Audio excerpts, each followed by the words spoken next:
여러분은 한국의 기술력이 세계적으로 어느 정도 수준인지 아시나요? 특히 배터리와 방산 분야에서 얼마나 선도적인 위치에 있는지 생각해 보신 적 있으신가요? 이 이야기는 유럽 산업정보국의 애널리스트 리사 쿤츠가 한국의 기술력을 조사하기 위해 방문하는 과정을 담고 있습니다. 바로 지금 사연을 들어보겠습니다. 잠깐 1초만 투자해서 구독과 좋아요 부탁드립니다. 저는 독일 베를린의 유럽 산업정보국 사무실에서 한 통의 요청서를 받았습니다. 그 내용은 간단했습니다. 한국의 배터리 및 방산 기술이 유럽 산업 안정성에 위협이 될 수 있습니다. 실태를 파악하십시오. 저는 이 요청서를 받자마자 상관인 마르틴 국장을 찾아갔습니다. 그는 제 사무실보다 2배는 넓은 곳에서 창문을 바라보며 서 있었습니다. 리사, 당신은 우리 부서에서 아시아 담당 최고의 애널리스트입니다. 이번 임무는 굉장히 중요합니다. 단지 견제용 감시 정도 아닐까요?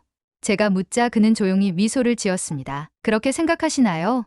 폴란드는 지난해 한국으로부터 20조 원 규모의 방산 장비를 도입하기로 했습니다. K9 자주포, K 전차, FA50 전투기. 유럽 방산업체들은 이미 거대한 시장을 잃었죠. 이제 그들이 배터리 산업마저 장악한다면 어떻게 될까요? 마르틴 국장의 목소리에서 저는 긴장감을 느꼈습니다. 그는 제 책상 위에 놓인 서류 하나를 집어 들었습니다. 24시간 내로 서울에 도착하셔야 합니다. 3일 동안 모든 일정이 준비되어 있습니다. 인터배터리 2025 전시회, SK온 배터리 캠퍼스, 한화에어로스페이스 연구소, 그리고 울산과 고창의 ESS 실증 단지까지요. 3일만으로 충분할까요?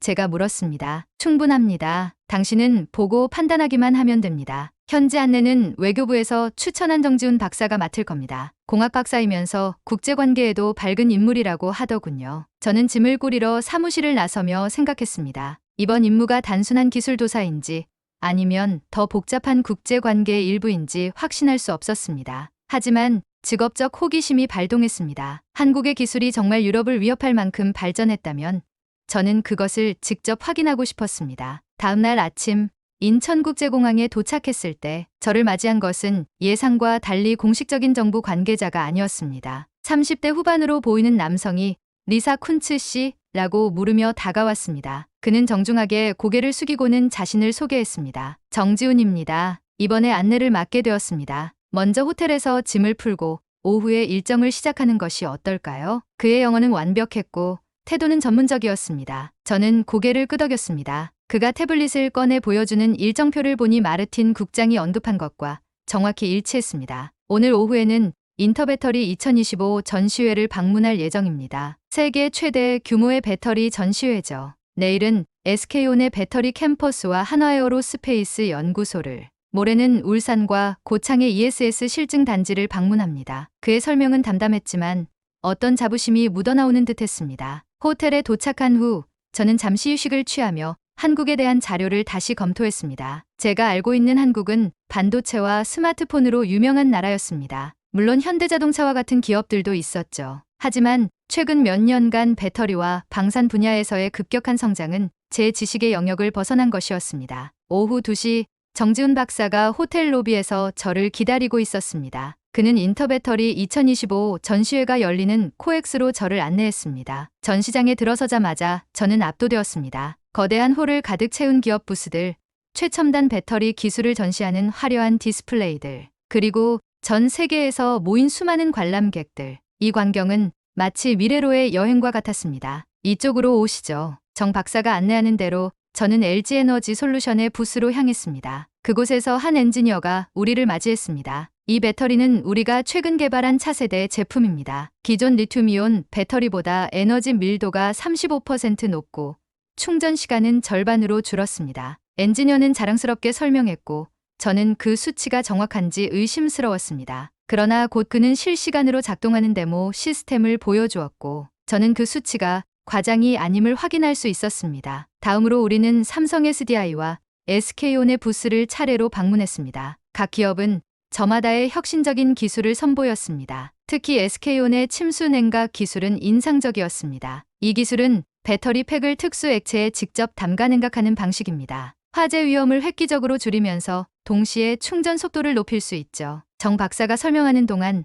저는 메모를 하느라 바빴습니다. 이런 기술들이 이미 상용화 단계에 있다는 사실이 놀라웠습니다. 유럽에서는 아직 연구 단계에 머물러 있는 기술들인데 말이죠. 전 시장의 한쪽에는 특별한 섹션이 마련되어 있었습니다. K배터리 특허 월드맵이라는 제목의 대형 디스플레이였습니다. 그곳에는 세계 지도 위에 한국 배터리 기업들의 특허 현황이 시각화되어 있었습니다.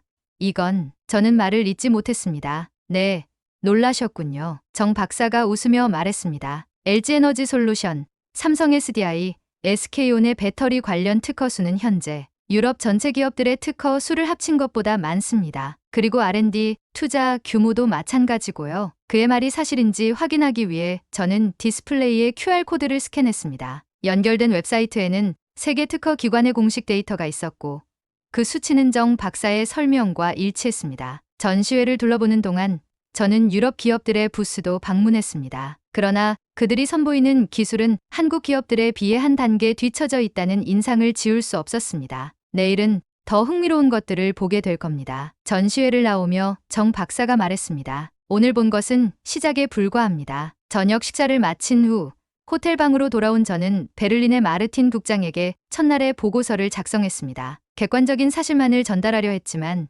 제 손가락은 키보드 위에서 망설였습니다. 어떻게 하면 제가 본 것의 충격을 적절하게 전달할 수 있을까요? 결국 저는 이렇게 썼습니다. 마르틴 국장님께 첫날 인터배터리 2025 전시회 방문 결과를 보고드립니다. 한국 배터리 기업들의 기술적 진보는 예상을 크게 뛰어넘습니다. 특히 주목할 점은 1. LG에너지솔루션, 삼성 SDI, SK온은 이미 차세대 배터리 기술을 상용화 단계로 발전시켰습니다. 2. 침수 냉각, 무선 BMS, 고체 전해질 기술이 실시간으로 구현되고 있습니다. 3. 한국 기업들의 배터리 관련 특허 수와 R&D 규모는 유럽 전체를 합친 수치를 추월했습니다. 이 상황은 단순한 견제 차원을 넘어선 것으로 판단됩니다. 내일 SK온 배터리 캠퍼스와 한화에어로스페이스 연구소 방문 후 추가 보고드리겠습니다. 리사 쿤츠 드림. 메일을 보낸 후 저는 창밖의 서울 야경을 바라보았습니다. 한국에 대한 제 인식이 하루 만에 크게 바뀌었습니다. 그들은 더 이상 추격자가 아니었습니다. 어쩌면 이미 선도자가 되어 있는지도 모릅니다. 그리고 내일은 더 놀라운 것들이 기다리고 있다고 했습니다. 저는 잠들기 전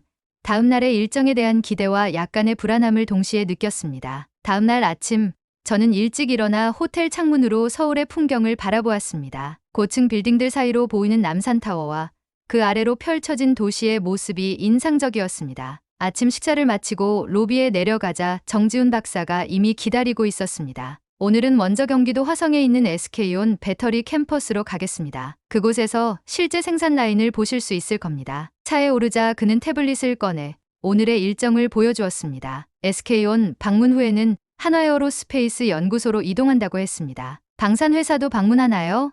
제가 물었습니다. 네.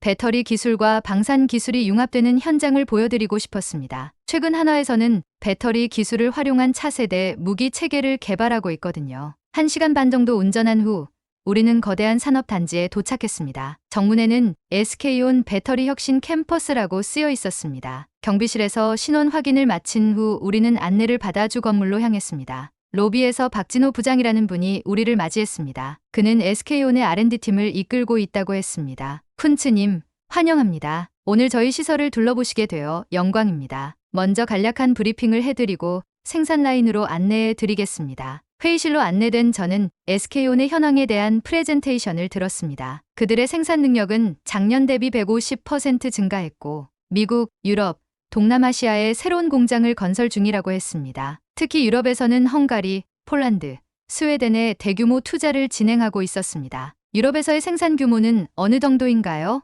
제가 물었습니다. 2025년 말까지 유럽 내 총 생산 능력은 연간 200GW에 달할 예정입니다. 이는 유럽 전체 배터리 수요의 약 30%를 담당하는 규모죠. 그 수치를 듣고 저는 놀라움을 감추지 못했습니다. 30%라는 점유율은 단일 기업으로서는 엄청난 규모였습니다. 그리고 그것은 SK온 하나의 점유율일 뿐. LG에너지솔루션과 삼성 SDI까지 합치면 한국 기업들이 유럽 배터리 시장의 절반 이상을 장악하게 될 것이라는 계산이 나왔습니다. 브리핑 후 우리는 방진복을 입고 생산 라인으로 향했습니다. 거대한 공장 내부는 로봇팔이 정확하게 움직이며 배터리 셀을 조립하는 모습이 인상적이었습니다. 사람의 손길이 거의 필요 없어 보였습니다. 이 라인은 완전 자동화되어 있습니다. 인공지능이 품질 관리를 수행하고 불량품을 실시간으로 감지합니다. 불량률은 0.001% 미만이죠. 다음으로 우리는 R&D 센터로 이동했습니다. 그곳에서 저는 진정한 충격을 받았습니다. 대형 수조 안에 배터리 팩이 담겨 있었고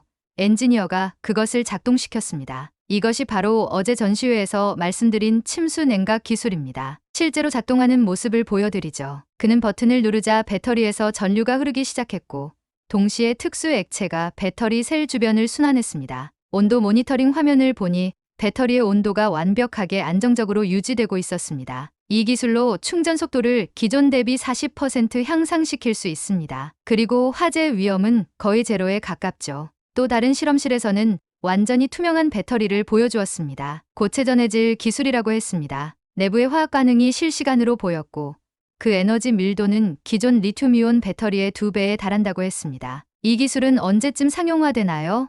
제가 물었습니다. 이미 시제품 생산을 시작했습니다. 내년부터는 고급 전기차와 우주 산업에 적용될 예정이고 2027년이면 대중화가 가능할 것으로 보입니다. SK온 방문을 마친 후 우리는 점심을 먹고 한화에어로스페이스 연구소로 향했습니다. 이곳은 서울 근교의 한 산업단지 내에 위치해 있었고 외부에서 봤을 때는 평범한 회사 건물처럼 보였습니다. 보안 절차는 SK온보다 훨씬 엄격했습니다. 여러 단계의 신원 확인과 보안 게이트를 통과한 후에야 우리는 안으로 들어갈 수 있었습니다. 오늘 방문은 특별히 허가를 받은 것입니다. 일반적으로는 외국인의 출입이 제한되는 구역도 있으니 양해 부탁드립니다. 정 박사의 설명에 저는 고개를 끄덕였습니다. 우리를 맞이한 이는 김태영 소장이었습니다. 그는 미국에서 항공우주공학 박사 학위를 받았고 나사에서 10년간 근무한 경력이 있다고 했습니다. 쿤츠님, 저희 연구소에 오신 것을 환영합니다. 오늘은 민간 기술과 방산 기술의 융합에 대해 보여드리고자 합니다. 그는 먼저 회의실에서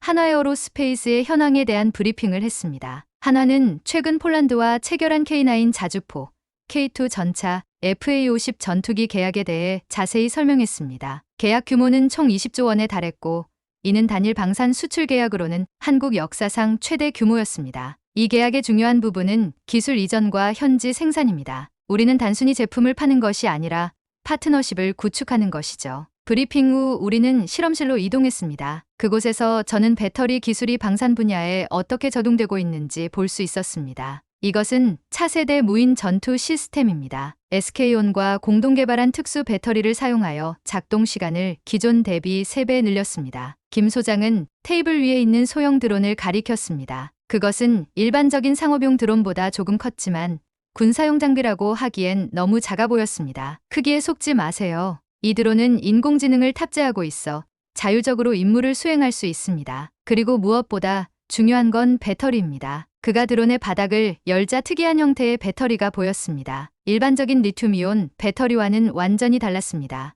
이것이 바로 SK온과 공동 개발한 고체 전해질 배터리입니다. 에너지 밀도가 훨씬 높고 극한 환경에서도 안정적으로 작동합니다. 영하 40도에서 영상 60도까지 성능 저하 없이 운용 가능하죠. 다음으로 그는 대형 스크린을 켰습니다. 그곳에는 한반도 지형이 3D로 표시되어 있었고 여러 개의 빨간 점이 움직이고 있었습니다. 이것은 저희가 개발 중인 다중 드론 시스템의 시뮬레이션입니다. 수백 개의 드론이 서로 통신하며 네트워크를 형성하고 하나의 유기체처럼 움직이죠. 모든 드론은 AI로 제어되며 중앙 통제 없이도 임무를 수행할 수 있습니다. 시뮬레이션을 보니 드론들이 마치 새 떼처럼 움직이며 표적을 찾아 정보를 수집하는 모습이 보였습니다. 그것은 미래 전장의 모습을 보여주는 것 같았습니다. 이 기술은 언제쯤 실전 배치되나요?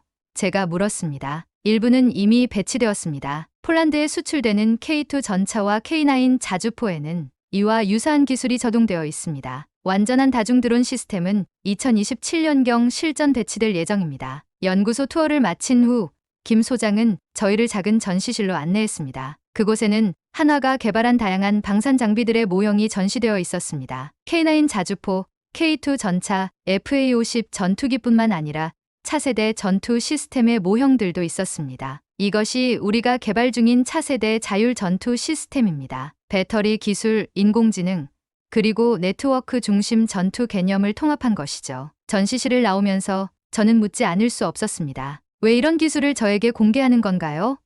산업 스파이도 아닌데 이런 민감한 기술을 외국인에게 보여주는 이유가 궁금합니다. 김 소장은 잠시 생각하더니 미소를 지었습니다. 우리는 귀하가 단순한 방문자가 아니라는 것을 알고 있습니다. 쿤츠님, 귀하의 보고서가 유럽의 의사결정에 영향을 미칠 것이라고 생각합니다. 우리는 협력을 원합니다. 경쟁이 아닌 파트너십을요. 이것이 제가 이런 기술을 보여드린 이유입니다. 그의 솔직한 대답에 저는 깊은 인상을 받았습니다. 하루 종일의 방문을 마치고 호텔로 돌아오는 길에 정 박사가 물었습니다. 오늘 방문은 어떠셨나요? 놀라웠습니다. 사실 저는 이렇게까지 발전된 기술을 볼 거라고 예상하지 못했어요. 내일은 더 놀라운 것을 보게 될 겁니다. 울산과 고창의 ESS 실증 단지는 배터리 기술의 미래를 보여주는 곳이니까요. 호텔에 도착한 후 저는 다시 한번 마르틴 국장에게 보고서를 작성했습니다. 오늘 본 것들을 어떻게 표현해야 할지 고민했습니다. 너무 과장되게 보고하면 신뢰성이 떨어질 수 있고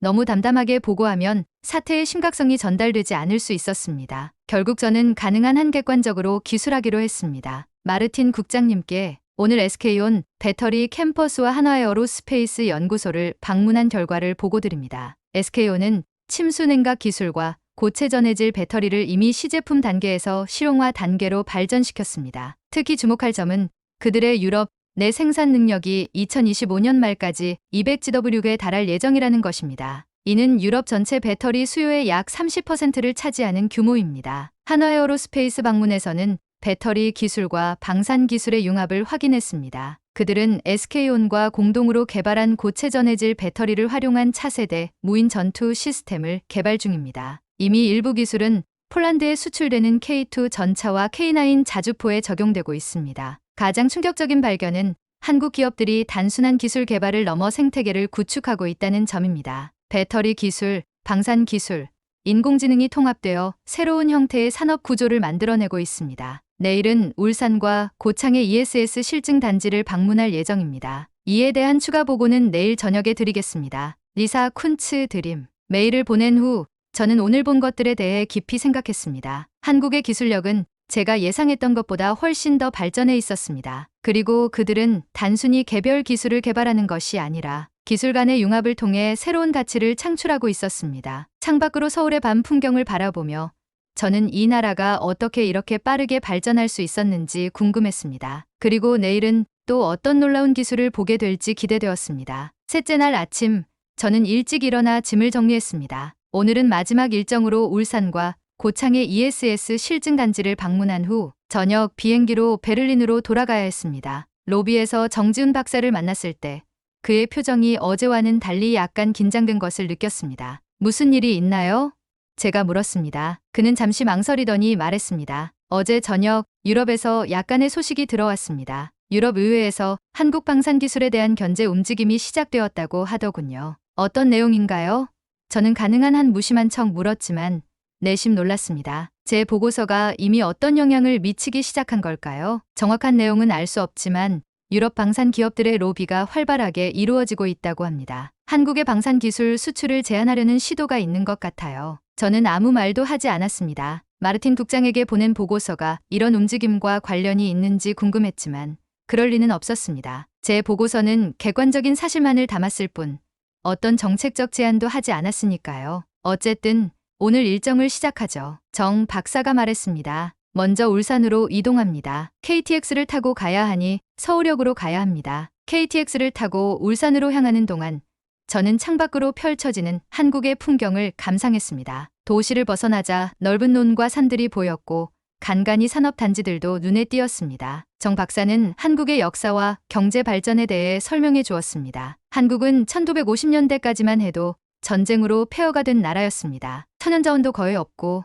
기술도 없었죠. 하지만 우리는 가장 중요한 자원인 사람에 투자했습니다. 교육과 R&D에 국가 예산의 상당 부분을 투자했고 그 결과가 지금의 한국입니다. 울산에 도착한 후 우리는 곧바로 현대중공업 옆에 위치한 대규모 산업단지로 향했습니다. 그곳에는 울산 ESS 혁신센터라는 간판이 붙어 있었습니다. 이곳은 LG에너지솔루션, 현대중공업, 그리고 한국전력이 공동으로 운영하는 대규모 ESS 에너지 저장 시스템 실증 단지입니다. 세계 최대의 규모죠. 안내를 맡은 이는 한국전력의 박세원 센터장이었습니다. 그는 저희를 맞이하자마자 주요 시설로 안내했습니다. 이곳은 총 500MW 규모의 ESS를 운영하고 있습니다. 이는 약 5만 가구가 하루 동안 사용할 수 있는 전력량이죠. 거대한 건물 안에는 수천 개의 배터리 렉이 줄지어 설치되어 있었고 중앙 제어실에서는 엔지니어들이 모든 것을 모니터링하고 있었습니다. 이 시스템의 특별한 점은 완전한 자율성에 있습니다.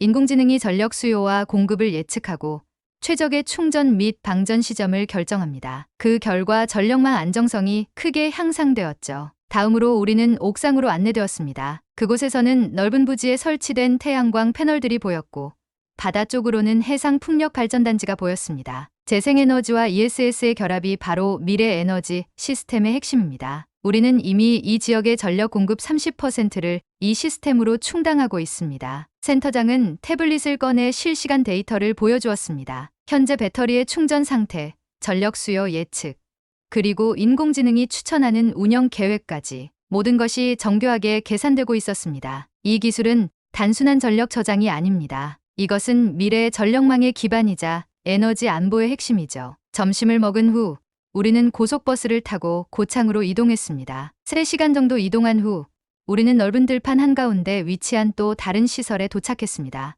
여기는 고창 ESS 방산융합연구센터입니다. 민간 기술과 방산 기술의 융합이 이루어지는 곳이죠. 이곳에서는 한화에어로스페이스와 LG에너지솔루션이 공동으로 연구를 진행하고 있었습니다. 안내를 맡은 이는 한화의 김준호 연구소장이었습니다. 환영합니다, 쿤츠님. 이곳은 일반적으로 외부인의 출입이 제한되는 구역이지만 오늘은 특별히 허가를 받았습니다. 김 소장은 저희를 중앙 관제실로 안내했습니다. 그곳에는 대형 스크린이 벽면 전체를 채우고 있었고 한반도 주변의 지도가 표시되어 있었습니다. 이것은 저희가 개발 중인 에너지 네트워크 방어 시스템입니다. 전국의 ESS 시설을 하나의 네트워크로 연결하고 이를 국가 방위 시스템과 통합하는 개념이죠. 스크린 위에서는 수백 개의 점들이 깜박이고 있었고 그 사이를 선들이 연결하고 있었습니다. 각 점은 ESS 시설을 나타냅니다. 평상시에는 일반 전력망의 일부로 작동하지만 비상시에는 즉시 군사시설과 주요 기반시설에 전력을 공급할 수 있도록 전환됩니다. 그는 키보드를 조작하자 시뮬레이션이 시작되었습니다. 북한에서 발사된 가상의 미사일이 한국을 향해 날아오고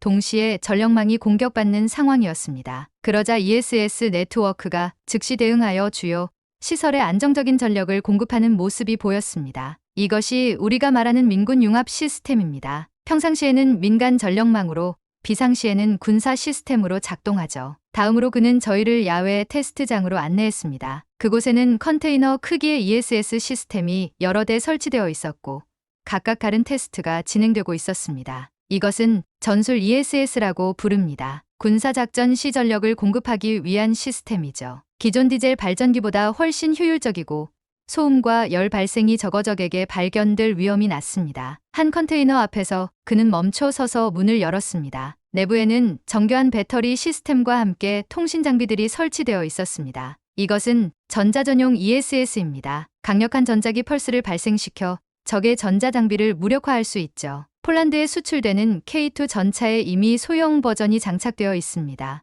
모든 시설을 둘러본 후 우리는 회의실로 이동했습니다. 그곳에서 김 소장은 마지막 브리핑을 진행했습니다. 쿤츠님, 오늘 보신 것들은 한국의 기술 역량의 일부에 불과합니다. 우리는 단순히 제품을 개발하는 것이 아니라 완전한 시스템과 생태계를 구축하고 있습니다. 그는 잠시 말을 멈추고 저를 바라보았습니다. 솔직히 말씀드리자면 우리는 유럽의 견제 움직임에 대해 이미 알고 있습니다. 하지만 그것이 우리의 발전을 막지는 못할 겁니다. 우리는 선택이 없었습니다. 자원이 없는 나라니까요. 그래서 우리는 기술로 생존했고 이제는 기술로 세계를 이끌 준비를 하고 있습니다. 그의 말에는 자부심과 함께 어떤 결연함이 느껴졌습니다. 저는 묻지 않을 수 없었습니다. 그렇다면 유럽은 어떻게 해야 할까요?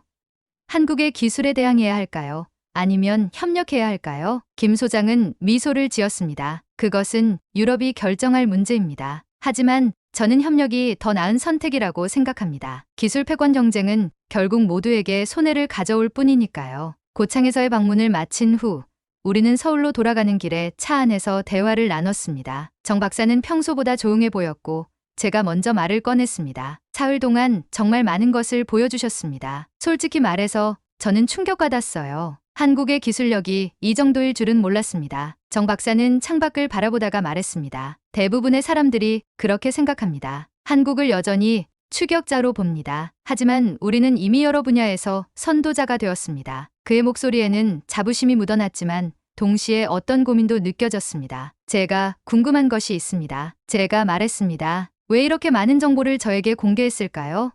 저는 유럽산업정보국 소속이고 제 보고서가 유럽의 정책에 영향을 미칠 수 있다는 것을 아실 텐데요. 정 박사는 잠시 생각하더니 대답했습니다. 우리는 숨길 것이 없습니다. 오히려 우리의 기술력을 제대로 인정받고 싶었습니다. 유럽이 한국을 단순한 제조업 강국이 아닌 기술 강국으로 보길 원했죠. 그래야 진정한 협력이 가능하니까요. 그런데 유럽의 견제 움직임이 시작되었다면서요. 예상된 반응입니다. 하지만 장기적으로는 협력이 더 나은 선택이라는 것을 유럽도 깨닫게 될 겁니다. 우리는 경쟁자가 아닌 파트너가 되길 원합니다. 서울에 도착한 후 정 박사는 저를 공항으로 안내했습니다. 체크인을 마치고 보안 검색대를 통과하기 전 그는 제게 작은 USB 드라이브를 건넸습니다. 이것은 지난 사흘 동안 방문한 모든 시설의 기술 자료입니다. 공개 가능한 범위 내에서 최대한 상세하게 준비했습니다. 푼츠님의 보고서 작성에 도움이 되길 바랍니다. 저는 망설이다가 USB를 받았습니다. 이것이 단순한 정보 제공인지 아니면 어떤 의도가 있는 것인지 확신할 수 없었습니다. 감사합니다.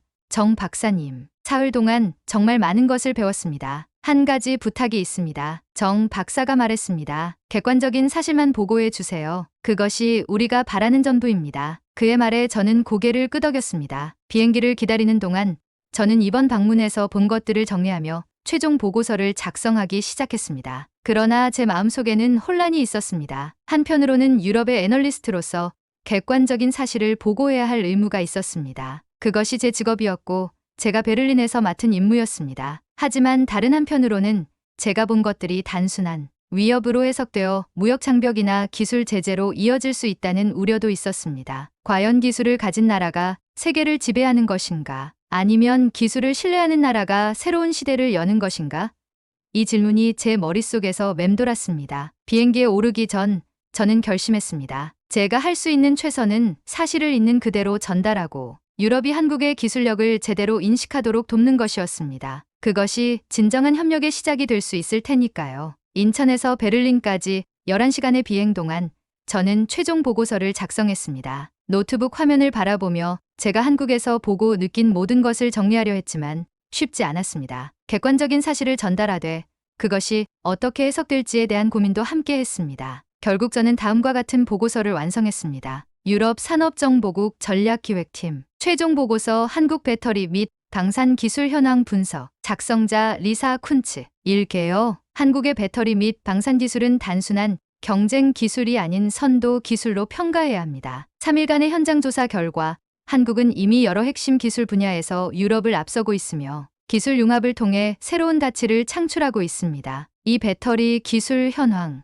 LG에너지 솔루션, 삼성 SDI, SK온은 차세대 배터리 기술 침수 냉각, 무선 BMS, 고체 전해질을 이미 상용화 단계로 발전시켰습니다. 한국 기업들의 배터리 관련 특허 수와 R&D 규모는 유럽 전체를 합친 수치를 초월했습니다. SK온의 유럽 내 생산 능력은 2025년 말까지 200GW에 달할 예정이며 이는 유럽 전체 배터리 수요의 약 30%를 차지하는 규모입니다. 한국 기업들의 유럽 내 투자는 단순한 생산 기지 설립이 아닌 기술 생태계 구축을 목표로 하고 있습니다. 3. 방산 기술 현황 한화에어로스페이스와 LI지넥스원은 폴란드의 20조 원 규모의 K9, 자주포, K2 전차, FA50 전투기 수출 계약을 체결했습니다. 이들 당비에는 이미 배터리 기술과 AI가 통합되어 있으며 이는 유럽 방산 기술을 한 세대 앞서는 수준입니다. HD 현대중공업은 미국의 방산 조선업체와 전략적 협력 양해각서를 체결했으며 이는 향후 유럽 조선 산업에 직접적인 영향을 미칠 수 있습니다. 4. 민군 융합 기술 울산과 고창의 ESS 실증 단지에서는 민간 배터리 기술과 방산 기술의 융합이 이루어지고 있습니다. 에너지 네트워크 방어 시스템은 전국의 ESS 시설을 하나의 네트워크로 연결하고 이를 국가 방위 시스템과 통합하는 개념으로 개발되고 있습니다. 이러한 민군 융합 시스템은 평상시에는 민간 인프라로 비상시에는 군사 시스템으로 전환될 수 있습니다. 5. 결론 및 제언 한국은 더 이상 파트너 국가가 아닌 기술 주도국입니다. 향후 5년 내에 유럽은 여러 핵심 기술 분야에서 한국에 종속될 가능성이 있습니다. 그러나 이러한 상황을 위협으로만 인식하는 것은 적절하지 않습니다. 제 제언은 다음과 같습니다. A. 한국의 기술력을 정확히 인식하고 기술 협력을 강화해야 합니다. B. 유럽의 강점인 기초 과학 연구와 한국의 강점인 상용화 기술을 결합하는 공동 R&D 프로젝트를 확대해야 합니다. C. 견제보다는 협력을 통해 글로벌 기술 표준을 공동으로 수립해야 합니다. 한국은 협력을 원하고 있으며 이는 유럽에게도 기회가 될 수 있습니다. 지금이 바로 유럽이 기술 패권 경쟁에서 새로운 접근법을 모색해야 할 때입니다. 리사 쿤츠 드림 보고서를 마무리하고 저장한 후 저는 창밖으로 보이는 구름 위로 떠오르는 해를 바라보았습니다. 비행기는 이제 유럽 상공에 들어서고 있었고 곧 베를린에 도착할 예정이었습니다. 제가 한국에서 보고 온 것들이 유럽에 어떤 영향을 미칠지 생각하니 마음이 무거워졌습니다. 제 보고서가 어떻게 해석될지 그리고 그것이 유럽과 한국 간의 관계에 어떤 변화를 가져올지 확신할 수 없었습니다. 비행기가 베를린 브란덴부르크 공항에 착륙한 후 저는 곧바로 사무실로 향했습니다. 마르틴 국장이 저를 기다리고 있을 터였고 제 보고서에 대한 그의 반응이 궁금했습니다. 사무실에 도착하자 예상대로 마르틴 국장이 저를 자신의 방으로 불렀습니다. 그는 창가에 서서 저를 기다리고 있었습니다. 돌아왔군요, 리사. 당신의 최종 보고서를 받았습니다. 그의 목소리는 평소와 달리 약간 긴장되어 있었습니다. 저는 그에게 인사하고 자리에 앉았습니다. 보고서를 읽어보셨나요? 네. 아주 상세하게 작성되었더군요. 하지만 그는 말을 멈추고 제 눈을 바라보았습니다. 당신의 제언이 다소 의외였습니다. 우리는 이협 평가를 위해 당신을 보냈는데 당신은 협력 강화를 제안했군요. 제가 본 것을 그대로 보고했을 뿐입니다. 제가 대답했습니다. 한국의 기술력은 우리의 예상을 훨씬 뛰어넘었고 그들은 이미 여러 분야에서 우리를 앞서고 있습니다. 이런 상황에서 견제보다는 협력이 더 나은 선택이라고 판단했습니다. 마르틴 국장은 잠시 생각하더니 책상 위에 놓인 태블릿을 집어 들었습니다. 유럽 방산 업계에서는 한국 기업들의 급속한 성장에 대한 우려의 목소리가 높아지고 있습니다. 특히 폴란드와의 계약은 유럽 방산 시장에 큰 변화를 가져올 겁니다. 그렇군요. 저는 말을 아꼈습니다. 하지만 동시에 독일과 프랑스 정부는 한국과의 기술 협력을 강화하자는 제안을 검토 중입니다. 특히 배터리 분야에서요. 그의 말에 저는 약간 놀랐습니다. 상황이 제가 예상했던 것보다 복잡했습니다. 결국 유럽은 선택해야 합니다. 마르틴 국장이 말을 이었습니다. 한국의 기술을 견제할 것인가 아니면 협력할 것인가. 그리고 당신의 보고서는 그 선택에 중요한 영향을 미칠 겁니다. 제 보고서는 객관적인 사실만을 담고 있습니다. 제가 말했습니다. 그리고 사실에 기반한 제 판단은 협력이 더 나은 선택이라는 것입니다. 마르틴 국장은 잠시 침묵했다가 물었습니다. 리사, 당신은 정말로 그렇게 생각합니까? 협력이 견제보다 나은 선택이라고요? 저는 망설임 없이 대답했습니다. 네, 그렇게 생각합니다. 우리가 한국의 기술력을 제대로 인식하고 협력한다면 그것은 위협이 아닌 기회가 될 수 있습니다. 견제는 단기적인 해결책에 불과하고 장기적으로는 우리 모두에게 손해를 가져올 뿐입니다. 마르틴 국장은 천천히 고개를 끄덕였습니다. 내일 오전 당신은 유럽 산업위원회에서 당신의 보고서에 대해 발표해야 합니다. 그곳에는 방산기업 대표들도 참석할 겁니다. 그들은 당신의 의견에 동의하지 않을 수도 있습니다. 알겠습니다. 제가 대답했습니다. 제가 본 것을 그대로 전달하겠습니다. 사무실을 나온 후 저는 제 책상에 앉아 내일 있을 발표를 준비했습니다. 한국에서 찍은 사진들과 수집한 자료들을 정리하면서 유럽 산업위원회를 어떻게 설득할지 고민했습니다. 그때 제 휴대폰으로 한 통의 메시지가 도착했습니다. 발신자는 정지훈 박사였습니다. 쿤츠님, 무사히 도착하셨나요? 유럽 방산업계에서 한국 기술에 대한 우려의 목소리가 있다는 소식을 들었습니다. 당신의 보고서가 어떤 역할을 하게 될지 궁금합니다. 저는 잠시 생각하다가 답장을 보냈습니다. 정 박사님, 네, 무사히 도착했습니다. 제 보고서는 객관적인 사실만을 담았고 협력을 제안했습니다. 내일 유럽 산업위원회에서 발표할 예정입니다. 잠시 후 그의 답장이 왔습니다. 감사합니다. 귀하의 객관적인 평가를 신뢰합니다. 우리는 협력을 원하고 그것이 모두에게 더 나은 선택이라고 믿습니다. 내일 발표가 잘 되길 바랍니다. 메시지를 읽고 나서 저는 다시 한번 제 선택에 대해 생각했습니다. 제가 과연 올바른 판단을 했는지, 그리고 그것이 유럽과 한국 모두에게 더 나은 미래를 가져다 줄 수 있을지 확신할 수 없었습니다. 하지만 한 가지는 분명했습니다. 기술은 더 이상 단순한 도구가 아니라 국가의 운명을 좌우하는 핵심 요소가 되었고, 그것을 어떻게 공유하고 발전시킬 것인가가 미래를 결정할 것이라는 점입니다. 다음 날 아침,